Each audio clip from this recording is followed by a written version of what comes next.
Hi there, and welcome to another interview. Today I've got the fabulous Lee with me, and Lee is also known as the Kent Carnivore. And I am going to ask Lee the same question I ask absolutely every single guest, and that is, hey Lee, why did you become carnivore? Hey, so my story really starts back in 2012, where I was diagnosed with my first ailment. It was quite mild actually to begin with, but it was ulcerative colitis. So an inflammatory bowel disease exclusively affects the colon. It was classed as mild proctitis at first, and after a couple of years, things got a little bit worse, went back, and now I've officially got ulcerative colitis. So this is obviously an autoimmune disease. It caused symptoms like a lot like diarrhea, but it came with blood and mucus and pus and things. So obviously that was the first thing I noticed before I went down to the doctors. Concerned me a little bit. There was all these adverts about bowel cancer at the time on the TV, and actually one of the first things that the doctor said, the GP I saw, he said, if you think it's bowel cancer, you can forget it. The first thing they start talking about is it's just a condition that has no cure. It's in your genes, but we have drugs, and I encourage fibre. So that's the general message. Even to this day, when you go down to the doctors, if you've got Crohn's, either diverticulitis, IBS, all these gut problems, and that's the general advice that they give people. Consume more fibre and potentially take our toxins. So that's basically what I did. From 2014 to 2017, I was on medication that lowered bowel frequency movement, suppressed some symptoms. And so in the beginning, it did feel like it was helping. I had no clue at the time. It wasn't doing me any favours other than suppressing the symptoms and masking the truth. But yes, I went about taking their advice as well. I consumed a lot more whole grains, so brown rice instead of white rice, lots of veg, lots of fruit. There was also protein available, but it was always lean, so chicken, cod here and there, maybe a little bit of ground beef. But honestly, I was just consuming pretty much a plant-based diet. Failed me. 3 years later, after their advice and their medications, 2017 comes along, and now I'm flaring up for the worst time. It was just unbelievable compared to all my other flare-ups, which did progressively get worse. This was unlike anything I've ever known. So it felt like I was poisoned. The last 2 days before I was hospitalized, I was going to the toilet 30 times a day. And so it was absolutely relentless, very exhausting. I was losing a lot of tissue. The medication was actually coming out of me intact. And I remember juicing cabbages. I'd heard some information about the glutamine element, and that can be really helpful in cabbages. And so I thought, well, I'll juice the cabbages and take my medication with that. This was doing me absolutely no use whatsoever. I was creased up on the couch going to and from the toilet, and I knew didn't have a day in me, another day in me. I genuinely felt like I was in serious trouble. And so the next day I winded up in the hospital. I was very depleted and sort of low in electrolytes. They put me on intravenous drip and stuff like that, and stuck me on some steroids, I think, just to immediately get me out of trouble, if you know, lower that inflammation, put me in a position where they now can have a little bit of an explore and see what's going on, because they had no idea. I haven't seen them since my diagnosis, which was a sigmoid endoscopy, by the way. They took biopsies, and that's how they came back with ulcerative colitis. And so from the last time they saw me, it was very mild and low end. And I could even tell by the way they were talking and communicating between each other. I didn't take the anaesthetic, so I could see and read the room. They put a camera up there and went about taking biopsies, and they carried on and on and on. And they were like, wow, the whole colon is diseased. You've got very little chance of getting out of the hospital with all of your colon.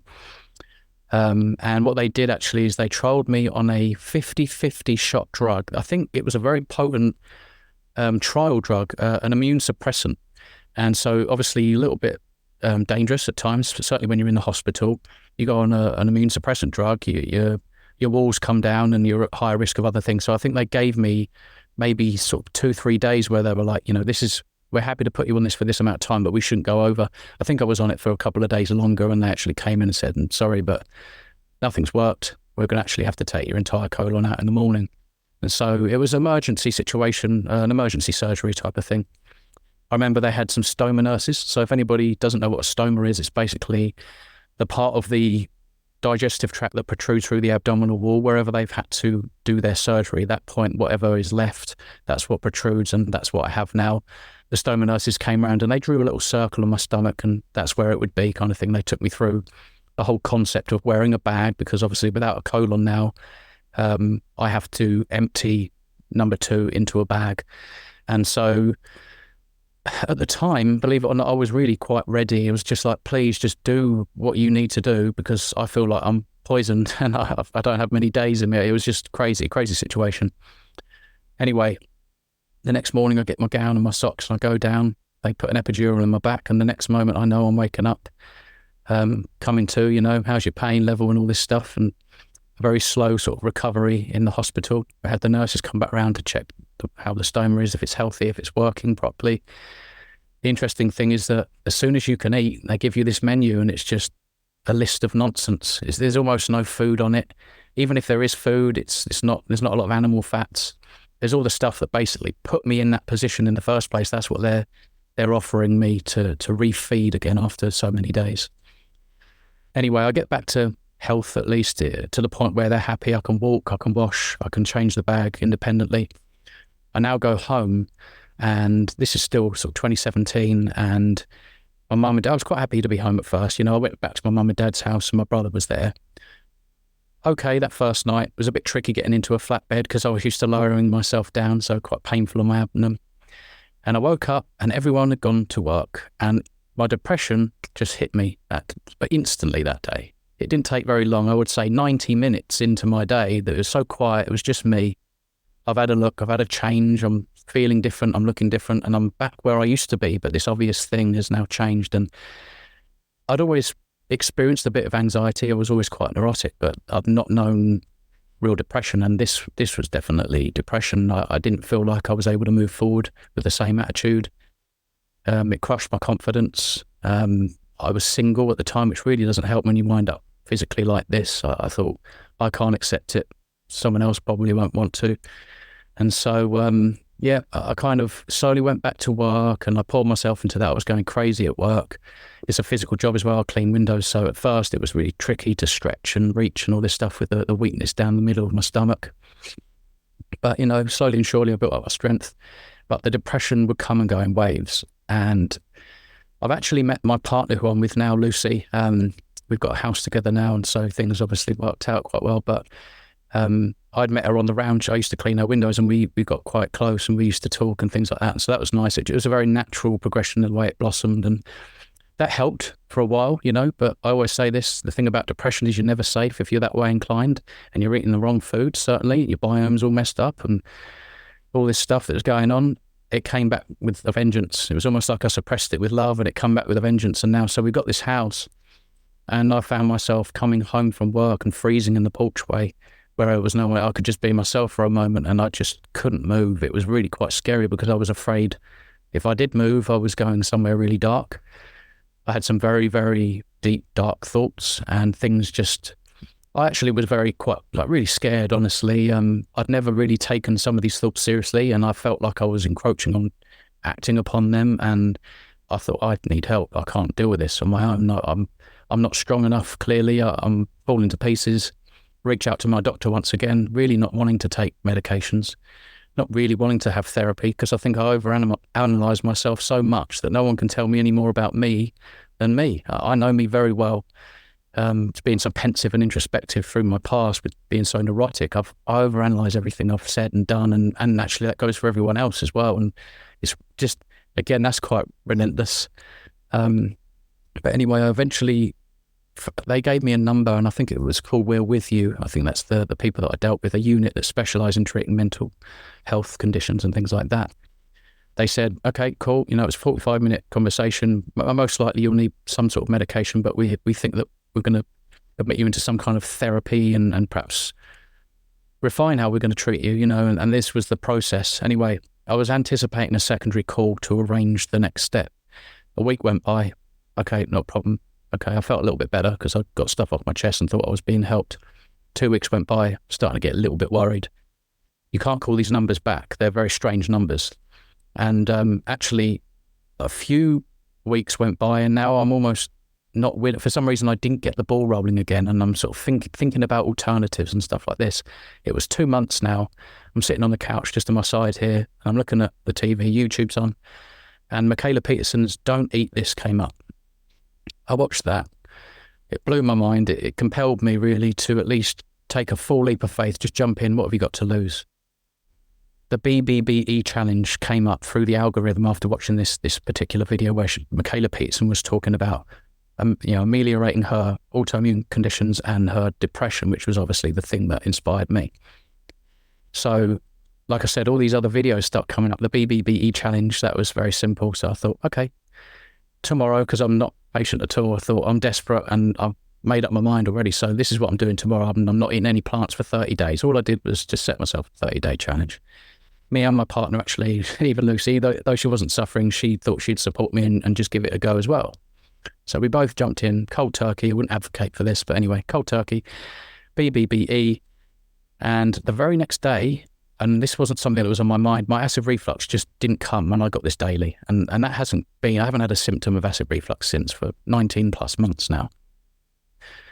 I was struggling a little bit at first with energy because I was so used to consuming carbohydrates multiple times a day. And I think that, again, that now I realise that was part and parcel of my mental problems, my brain deficiency with energy, if you like. And so this was a little bit of a difficulty at first 2 weeks, struggling, probably getting maybe a little bit less sleep and getting very tired of night. And I think I wasn't consuming enough fats, Anyway, 3 weeks went by, my skin's much better. I'm now starting to feel like I've got a lot of energy. Pretty much on day 21, I go to work. It's a lovely day. I didn't eat breakfast. And I'm working through the morning and I'm thinking, I've just got so much energy. I can't believe how much energy I've got, considering I haven't eaten anything today. Didn't want to eat. I found myself smiling. I felt happy and I felt good. And it's really strange because it's kind of like I morphed. It was almost like overnight I morphed into this new body, this new, the way I feel, my outlook, my lens, everything changed. And I couldn't help it. After it got to about midday, I pulled over in my van and I just recorded on my phone, just sitting in my van, my testimony. I'm not depressed. I feel great, like the energy's unbelievable. And everything about it. I wasn't burning in the sun. I always used to go pink in the sun and I'm just working out there all day. It's really hot, no sweat. It was like cool as a cucumber, like Roger Federer.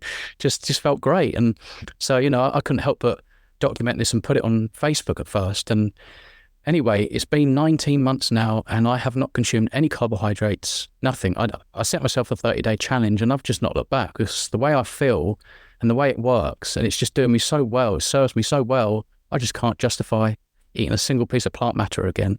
I've set up my YouTube channel and now I live and advocate for this way of life, this beautiful way of eating, the carnivore diet. That's it. Unbelievable. And what a beautiful story and well told. And just for people that don't know what BBBE is, do you want to explain? Yes, that's beef, butter, bacon and eggs. Yeah, simple as that. Easy concept. Yeah, it almost seemed complete in itself. You got your cooking fats, you got a little bit of variety there. You can make breakfast that's different from your dinner and you can keep, alternative ways of cooking and things just to keep things interesting. So that's what I did for the first 30 days. And actually now it's really changed quite a lot. I don't eat a lot of too much butter. I don't have too much butter. I certainly don't really eat a lot of bacon anymore, and quite a lot of eggs here and there, but sometimes no eggs at all, where I was eating eggs a lot, in the beginning. Well, that's the good thing about carnivore is you do evolve and you can start from a very basic sort of, like you say, BBBE. I just want to ask you a couple of questions just to clarify. So this started in 2012, I believe you said. Sorry, yes, my colitis, yeah. Yeah. So what caused it in the first place? I know you said it's an autoimmune condition, but what do you think actually was the root cause about? So for me, it would have to be from what I've learned, what my experience, because I've done experiments unwillingly, if you like, post-surgery as well, because I've had in my bag, I can see, what the way foods do and don't digest depending on what food I consume. So to them, in the medical profession, they tell you that it's somewhat idiopathic. They can't really tell you why it's caused, that there's no cure and all this kind of stuff. And so they never really addressed food. Can you believe one doctor even said maybe try drinking a beer a night? That's what his actual advice was. Maybe try drinking a beer of a night because that will help with regular bowel movement. I couldn't believe it.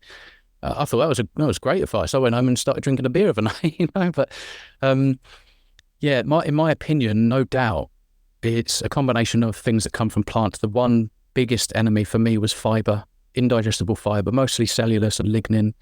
That was most likely the thing that exacerbated my problem the most. But I've also learned that certain plant proteins I was consuming in abundance, things like gluten and wheat, would have also caused gut problems. And I think that we know about lectins now as well. Permeability issues with lectin seed oils wouldn't have been good. And of course, alcohol is never good for anything. So, but I do believe fibre. So I always say to people, you know, if you've got IBD, you want to wean off the carbohydrates, starting with the most fibrous. And though I don't advocate for things like refined grains, believe it or not, you know, white rice, white bread, white pasta, that stuff is what the stuff you want to be consuming if you absolutely had to consume carbohydrates with IBD. And even diverticulitis, even if you've had an accident and they perform surgery and you've got some funny scar tissue that's healed back in a way that it's difficult for some food to go through, you want to be consuming some substrate that's broken down entirely in the stomach acid. So by the time it hits any part of your digestive tract from that point onwards, it's non-inflammatory, it's nutrient dense, it's liberated and broken down, rather than being in sort of tact like a lot of these whole food plant products are. And that's what I've learned, because to get into this maybe a little bit later, you might want to ask me some questions, but as I wear a bag now, I went back to eating all these different diets before carnivore. And so I can tell you that if I eat a mushroom and just cut it in half and swallow that mushroom, it does not change at all. If I was to cut a little pyramid shape out of a piece of mango or pineapple and swallow that, that comes out into my bag in that exact size, shape and form. But if I swallow a chunk of meat, it comes out liquefied. And so that was amazing to me. I can't believe I'd never really considered this aspect of food and substrate and how that what would be inflammatory and why. But this is what I've come to understand. And it's given me a unique perspective, if you like, within the carnivore space. I think a lot of people appreciate my perspective. You know, I've been through a fair bit of crap in the past, but now I can actually see and report on things with my own eyes. It's not a study. It's not based on some kind of just anecdote. It's not just an anecdote. You know, I have a human stomach which has you know, between 1.1 and 2 acid. You know, very, very acidic, very low, and all humans have within that range of stomach acidity. And so I know that when I partially chew meat, it's liquidized. But if I even thoroughly chew things like onions, cabbage, pineapple, nuts and seeds, you're still going to see remnants. You're still going to see and be able to identify those plants partially intact where you've not done the job properly, where we can't break that stuff down. We don't have the microorganisms. We just don't have the equipment to do so. Yeah, and then this is something I've mentioned on my channel, that meat does not end up in the bag as a lump of meat. And if you haven't got the bag, then it's not going to be rotting in someone's colon. But those other things you mentioned possibly are going to be. Without being too basic, I mean, at what age did this start? Because I can't work out how old you are. I was 24 when I was diagnosed, and I was 28 or something like that when I lost my colon. Yeah, so, yeah, it's quite difficult as I move on to think how all the years, like how I've been carnivore, when I got diagnosed, how old I was. Yeah, hopefully I've been consistent with this. But it's very young, isn't it, to have such an invasive piece of surgery and to lose a critical part of your stomach, or you know, your digestive system, I should say. Quite surprising. So when you went carnivore, I know you said your partner went all in, but what about friends and family, or did they all think you were mad? I think based on the knowledge that I was acquiring from watching certain videos and that, I think that they believed in it enough. They weren't worried. And actually the more and more that I became passionate, I think that if you're suffering and you're fed up and then all of a sudden you've got all this relief, and now my brain is actually working properly and I can learn a bit more and absorb a bit more and retain and express myself slightly better than I used to be able to. Because I'm a window cleaner, you know, I didn't even finish my education properly. I just didn't really care. But now I just wonder whether my brain, you know, I just wasn't eating the right stuff all this time. But I think they believed in it all more and more, the way my journey panned out for me and the information I came across, and that I understood some of the science that underpinned this stuff, you know. And so I think, and actually my mum is now carnivore. So my mum's not worried at all. She's carnivore. I'm not worried about her eating mostly red meat and eggs and cooking in butter.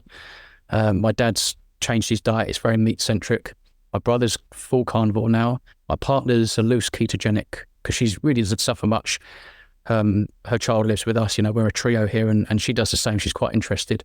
She's, again, loose ketogenic. You know, it's very difficult when she's going to school, and we try, but we don't force things on her in any serious way. You know, she's got the knowledge and she is interested, but I know it's crazy to say she's only young. It's probably the best time to give her all the chance in the world with the right diet. And we do try, but we just don't force things. You know, if she wants to go to a party, she can go to a party. if she wants to stay behind and eat some cake at school, and that's fine. When she's here, she eats pretty sensibly. But everyone around me, they can see the difference in me. And so there's obviously some validity in the anecdote, but also just what I'm saying and from what I've learned and all this sort of stuff. So just mostly positive things, really. Yeah, and I think on the education side of things, I'm the same. I was from a difficult home. I lost my parents when I was very young, and I didn't leave with any qualifications, and I've got all my education later in life. And I would have to say to you, you sound much more educated than the doctor who spent 7 years training to be a doctor, who said, go and have a beer before you go to bed, which is about the worst thing you could possibly say. And all the fibre, it's absolutely ridiculous. So, I mean, you're coming across as mega intelligent and thoughtful, and, the way you talk, I would trust you more than most doctors, I've got to be honest, because you know your stuff and you've researched it. The problem is you're not indoctrinated, so you're open-minded and you use common sense and real-world experience and objective reality, whereas a lot of people that are literally indoctrinated don't. They will look at someone in front of them, and even if you don't tick the boxes, they would just still do the same things that they're told to do. Fibre, high carbohydrates, Even if you went back now and to all the doctors that you saw in the past and said, well, this is what I've found. Mushrooms don't change. Pineapple doesn't change. Meat seems to liquefy. I've got a lot better. They will just dismiss you. They're not interested. And I never used to feel like that. And I never used to be that public. But it does upset me ever such a lot because I get this. I've had I've been very lucky. It's not been big-headed. I've had over 1,000 clients now since I've been a carnivore coach. And the stories I hear of what doctors say when people go back and they resolve so many things, it's really upsetting. It is really upsetting. So you're doing the right thing there, definitely. Do you feel any resentment about that period of time where you got to a dark place and you in the porch and you said that you had dark thoughts? Do you feel any resentment looking back? It's hard not to feel at least a little bit bitter about things. I mean, I've let go a lot of that now. At first it was just incredible. I do liken it, I think like many of us do, to Neo being unplugged from the Matrix. He goes back in and you can't unsee, you're looking at all these inert people, hopeless. And they actually, like that quote says, they're hopelessly like fighting for the system to keep it in place because it's kind of almost easier and serving them. And they're not willing, they're not ready to be unplugged. But he knows the truth. He's been unplugged. He's going back in and he's looking at this world. And that's what I see now. Everywhere I go, every shop, all the media, all the adverts, the food outlets, everything, even products like, toothpaste and hairspray and all I can't help but see it. We are living in the Matrix. It's a system of control. And like if you're a nerd enough and you're not open-minded, you're not ready, it's almost like you have to be fed up and sit to find the truth. And that's terrible, that the system is that way. But yeah, I've seen doctors since and they're clueless. They can't define what certain molecules are. They don't know what cholesterol is, but they want to lower it. They don't know how food is digested and how food isn't digested. They think red meat's a problem because it causes all of these problems. You think, you've only got to think about anthropological data and the history, just history, real genuine history, not propaganda. When you learn about this stuff, it's really very, very simple. It's all about minimalist, natural, back to the roots, where we come from. Humans, we are an animal species that is designed to eat meat, and we would have only had access to certain plants for certain parts of the year. I think if we all ate that way naturally, where we were locally, we'd probably be in not perfect health, perhaps, some of our genetics were unfortunate, epigenetics probably more so. But I think for the vast majority of people in the modern world, the problems, if you just ate the right diet and you were outside and you were grounding, you were getting sunlight, don't put sun cream on, get to bed when the sun goes down and all this stuff, it would just be like devices and EMFs and things and other things that might cause certain problems. But yeah, it's madness. Yeah, and you said that about you stopped burning in the sun. I mean, that was my experience. I used to wear sunglasses all the time, right up until I went low carb. So up until my 50th year. And it's incredible that I don't need the sunglasses at all. So the sun sensitivity is gone. And I don't put sun cream on. I haven't done that for as long as I can remember. To be honest, I don't burn in the sun. I enjoy the sun. But when you think about it, talking about the the history of human beings, we've been in the sun. I can't believe that in the last 3 or 4 years, and I'm not going to get too political, that being with friends, touching people, hugging them, being in the sun, getting outside, getting fresh air, it was frowned upon. I just can't believe it. And trying to block out the sun, which is Bill Gates' latest plan, and burying trees, because apparently that will help. Anyway, right, we don't want to get into that, do we? And we also don't want to get into the fact that they knocked down 9 million trees in Scotland to build a wind farm. So we're not going to get political, but for those that are listening on the audio, both of us are shaking our heads because we can't believe it. So anyway, right. But you're a new person, more energy, and the depression has gone as well. And do you attribute that to the dietary changes, or do you think there's some other reason? No, I for sure attribute it to animal fats being the predominant energy source coming from food, and sugar not getting in the way of that. So previously I was consuming typically grain-based meals, and so breakfast, lunch and dinner, and I would often snack. And even if I didn't snack, my body thought I was, because there would be some sort of fruity, sugary drink in between time. And so it was constant sugar, sugar, sugar, sugar. And that's getting in the way of ketones. It's obviously, I don't think I really ever knew much ketosis other than when I was a baby. I can't remember. So but in my adult life, never in ketosis. No animal fats, cholesterol, very little vitamin A, D, E, K2, D3, all the correct forms of these nutrients, and just sugar all the time. And obviously so many toxic components. I think that my body was preoccupied and, just blocked my brain. If you think about all the heme iron I'm getting now, the B12, DHA, EPA, all this stuff, along with the cholesterol, along with all the good stuff coming from animal products, it's just allowed my body to function the way it was always supposed to. So I also feel that if I adopted this diet from day one, I probably never would have even flared. I wouldn't have had ulcerative colitis, because you pull the trigger on all of these things with diet. And what's it like living with a stoma? It sucks, to be honest with you. It was, even now it's not great, but obviously before I had a real issue with that. Like I don't know what I can say. I'm not going to swear or anything, but people won't even believe me. I used to punch and hit, and it's almost like it was another person. I hated it so much. I beat myself up, I was terrible. And now it's like I don't have that love-hate relationship with food. I genuinely love food in a really healthy way. I'm addressing hunger and not cravings all the time. And so it's a totally different relationship I have. And actually even with my bag, because all the plant fibers, it would create this horrible consistency.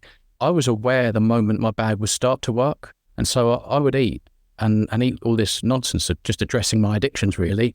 And then a few hours later, I'm like, all right, here we go. Because I can feel it. My abs are flexing and contracting and they're struggling. And quite often I couldn't help but prod around my abdomen to aid some of this stuff, because it was just so inflammatory that it just didn't break down. And so now I don't get any signals of when it's working, if that makes sense. And so all I do is just put my hand on my stomach. Are we good? Do I need to find a toilet? No, I'm all right. And it's very sort of soothing, very therapeutic. And so I've calmed down. I don't react. I act more than react. And I'm at peace now with things. And so, sure, if I could click my fingers and it not be there, of course, I'd absolutely do that. But I also understand now that it's my lifeline up. I would have been dead without it. It was an emergency surgery. It's kind of saved my life. And at least I now have a second shot at life. I'm not depressed anymore. I'm not suffering. I'm liberated, I'm free, and so I'm quite grateful for that. And I know that this is the healthiest, the best version of me I can be, given my circumstances, and that's okay. I'll take it. Yeah, and I think you don't know me very well. I wear hearing aids. I lip read. I went deaf in my 20s, and if I could click my fingers, although I wouldn't hear it very well, and my hearing could get better, I'd definitely do that in one respect. But also, what doesn't kill you does make you stronger. And I think one of the reasons people like the interviews is it makes me really listen. People want to know my setup. Zoom is fantastic because it puts captions up for me, so I can follow this in real time. So the technology has been amazing. And one thing I'd tell you, Lee, which maybe you'd be interested in, is my hearing when I went carnivore for the first time in over 30 odd years, started to improve slightly. Not to the point where I don't need my hearing aids, it's not like magic, but the responses were better. I could hear slightly more. So I think even something like that, which you're told, I mean, you were told at the beginning, it's not going to get any better. Things do get better. I mean, if you eat the right way, your body's systems will all love you for it. And yeah, you're not going to be perfect necessarily, and you're not going to have that magic wand effect, in every case. But it will make your symptoms less, or it'll make your inflammation less, or your lack of sleep go away, your anxiety be less. So I think it's an amazing way of eating, and I can tell you're very passionate. So how do you get the message out? So I don't really have a lot of social media, actually. That was a lot to do with my journey with depression. I kind of quit the drink, then I went carnivore, then I decided to get rid of the social media, because at first I shared my story on Facebook. It's how I kept in touch with my mum a lot of the time. And I got some quite good positive feedback, but after a while I got the impression that people they didn't care anymore. Okay, we get it. You feel good now and you're promoting it, but people weren't really sort of open, because I guess unless you're really fed up and sick, like a lot of us, you don't find the truth. And so they had no clue. They don't know what they're doing, how poisonous and how bad it is. So after a while I thought, you know what, forget all this. I just kind of deleted it all and set up my YouTube. And so the way I get it out is to just live and advocate for this way of life and lead by example in front of people that can see me. Certainly little ones. My kids got, my sister's got a few kids, and I'm always encouraging how good it is when they finish their meat, and I'm not saying, finish your vegetables. I'm, focus on your eggs and your meat you've got there and fill up on that. And obviously on my YouTube, I try and make the content, push that out and make little videos that save people time, and hopefully, I get people to click on the videos with the title and the thumbnail, and maybe I can inspire some people. And I do find that when I do make certain videos, a lot of people, they share. You can see how many shares you get, and that's incredible to me. I think, that's great, because it justifies me going through what I went through in many ways. If I can help so many people, I get a lot of lovely messages, emails, and people reaching out to me, I've come off my meds, or you're the reason I went carnivore and I haven't had an episode. And it's amazing, to think a few years ago I was just a miserable window cleaner with no prospects, nothing going on, nothing meaningful. I had some hobbies, I'm quite artistic. I play the piano and I paint, and that's why I quite like the editing process in my videos. But now I've got a genuine purpose. I feel like I'm a force for good in the world, even though I'm just a window cleaner still. It's more meaningful. When I wake up in the morning, my life has more meaning. Yeah, and I'm smiling because I think we're quite similar, because I play the piano quite badly, but I've put some of my music on YouTube, but don't check out that because it's not that great yet. But I wanted it as a public record in case I do improve, which I think I have been. So just for those people that don't know Lee's channel, I'll put the links in the description. One thing I will also say is try to subscribe, because it makes a big difference about getting the message out there. So if you're listening to this and thinking, I'm going to give this way of eating a try, or wow, I gave this way of eating a try and it's worked for me, I need to spread the word. One of the easiest ways to subscribe to the channel is because it just gets more traction, and then YouTube will put the videos out. So I find it quite odd that 81% of the people that watch my videos don't subscribe, but they come back. So yeah, just subscribe. It doesn't cost anything. It's quite strange. It's free. It's completely free. Maybe some of the older folk thinks, it's quite new to them. Perhaps they think if they hit that subscribe button, they'll be billed. It's totally free. Yes. I think that's one of the problems, because subscriptions normally are chargeable. Anyway, Lee, that is amazing. I really appreciate your time. Is there anything you want to get off your chest before we go? Oh, well, I may as well, just while I'm here. It's actually a little bit grim. It's okay, because it's been on the cards now for a long time. You may know, actually. But I have got an impending surgery. So where I've had an ileostomy surgery, they usually leave a little whatever they do at the back, however long it is. It's often 5, 6, 7 to 10, maybe even 15 centimetres long, connects to the back end. That obviously can't just stay like that, because the chances are over time there could be mutation of cells and cancer production. So I am waiting on a surgery that's been on the cards for 7 years. I got the ball rolling a year and a half ago, but with all the strikes and the NHS being all rammed, it's just been a nightmare. Just had a cancellation, actually, and so it's now scheduled for the 24th of April.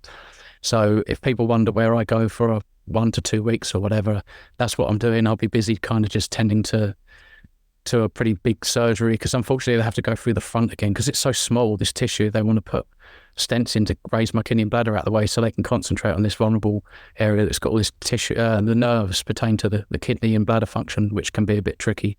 So it's a long recovery, but again, on the carnivore diet, I'm hoping to beat that. And Lucy, she's going to bring in some things, I'm thinking raw egg yolks and bone broth and a bit of liver and some lamb and stuff like that. As soon as I can eat, they'll probably think I'm crazy, but obviously I think the other way around is crazy. So yeah, that's pretty much it. Pretty grim, but at the same time, I've got a pretty good attitude and I'm not too worried if it's out of my hands. And so whatever will be, will be. Well, I'm sure it'll be fine. And like you say, avoid the hospital food, and I think your recovery will be quicker. So, Lee, thank you very much for your time. I've really appreciated it. And you've been a thoroughly interesting, fascinating person. So thanks for that. Thank you very much.